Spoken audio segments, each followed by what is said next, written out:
तो बच्चों अभी भी हमने कुछ बेसिक सॉलिड्स के लिए सरफेस एरिया एंड वॉल्यूम के फॉर्मूले देखे थे। बेसिक सॉलिड्स कौन कौन से थे? एक तो था क्यूबॉइड, एक था cube, cylinder, cone, sphere and sphere में ही हमने पढ़ा था हेमीस्फेयर। अब बच्चों हमने इस चैप्टर के स्टार्टिंग में बोला था कि हमारा फर्स्ट टॉपिक क्या होगा?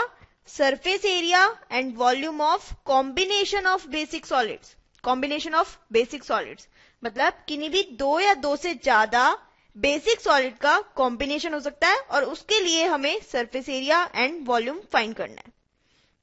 अब बच्चों इससे पहले कि हम बेसिक सॉलिड्स के कॉम्बिनेशन के ऊपर बेस्ड कुछ क्वेश्चंस देखें, देखिए यहाँ पे कुछ शेप्स दी हुई हैं, इनके लिए हम सरफेस एरिया एंड वॉल्यूम निकालते हैं और पता करते हैं कि आखिर सरफेस एरिया एंड वॉल्यूम निकालने के पीछे लॉजिक क्या है। तो बच्चों ये हमारा फर्स्ट फिगर है। अब पहले तो मुझे बताओ कि किन किन बेसिक सॉलिड्स का कॉम्बिनेशन है। देखिए ये एक क्यूब है और ये भी एक क्यूब है। क्यूब क्यों है? क्योंकि देखिए इस फिगर की लेंथ, ब्रेड्थ और हाइट एक इक्वल है, इसी तरीके से इस फिगर की भी लेंथ, ब्रेड्थ और हाइट एक इक्वल है, तो इन दोनों को हमने क्या बोला? क्यूब्स। अब देखिए इनका जो कॉम्बिनेशन है उसके लिए हमें सरफेस एरिया निकालना है। कैसे निकालेंगे? कई बच्चे क्या करेंगे, कई बच्चे इस वाले क्यूब के लिए सरफेस एरिया निकालेंगे और इस वाले क्यूब के लिए सरफेस एरिया निकाल लेंगे और बाद में उनको ऐड कर देंगे, बट ऐसा नहीं करना है।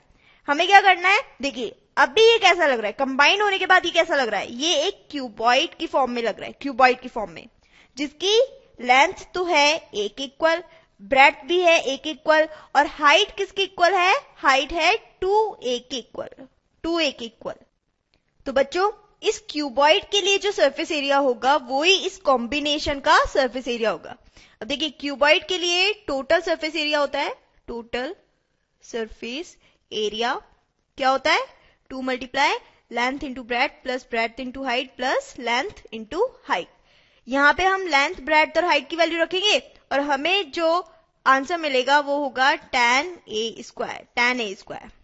अब अगर हम इंडिविजुअली दोनों क्यूब्स के लिए सरफेस एरिया निकालते तो क्या आता? देखिए क्यूब के लिए सरफेस एरिया होगा, सरफेस एरिया 6a स्क्वायर, और क्योंकि यहाँ पे दो क्यूब्स है जिनके सरफेस एरियाज को हमें ऐड करना है तो ये हो जाएगा total surface area 12a square.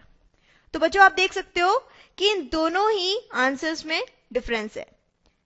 अब बच्चों इनमें से ये कैसे पता चलेगा कि राइट आंसर कौन सा है? इनमें से राइट आंसर है tan a स्क्वायर। कैसे? देखिए सरफेस एरिया क्या होता है? सरफेस का एरिया, किसी भी सॉलिड की सरफेस का एरिया।